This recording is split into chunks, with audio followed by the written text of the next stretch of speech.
இங்க ஒரு வயசானவருக்கு மயக்கம் வருதுன்னு அங்க வேலை பார்க்கிற ஒரு கூலி தொழிலாளி தண்ணி கொண்டு வந்து கொடுக்கறான். அந்த தண்ணியை குடிச்சது அவருக்கு உடம்பு சரியாயிடுது. உடனே இவனுக்கு என்ன வரம் வேணும்னு கேக்குறாரு.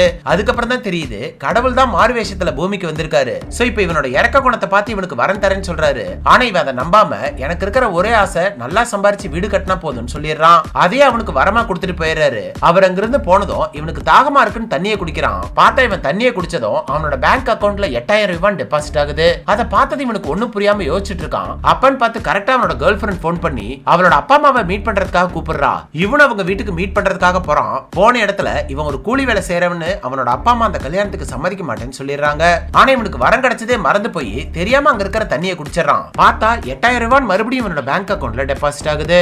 ஆக்சுவலா இவன் ஒவ்வொரு டைம் தண்ணியை குடிக்கும் போதும் அந்த தண்ணி அளவுக்கு ஏத்த மாதிரி பணம் வரதை தான் வரமா கொடுத்திருக்காரு. அது தெரிஞ்சதும் அவன் கேர்ள் ஃபிரெண்டோட அப்பா அம்மா கண்ணு முன்னாடியே பேரல் பேரலா தண்ணியை குடிச்சு அவனோட அக்கவுண்ட்ல மில்லியனுக்கு மேல சேர்த்துறான்.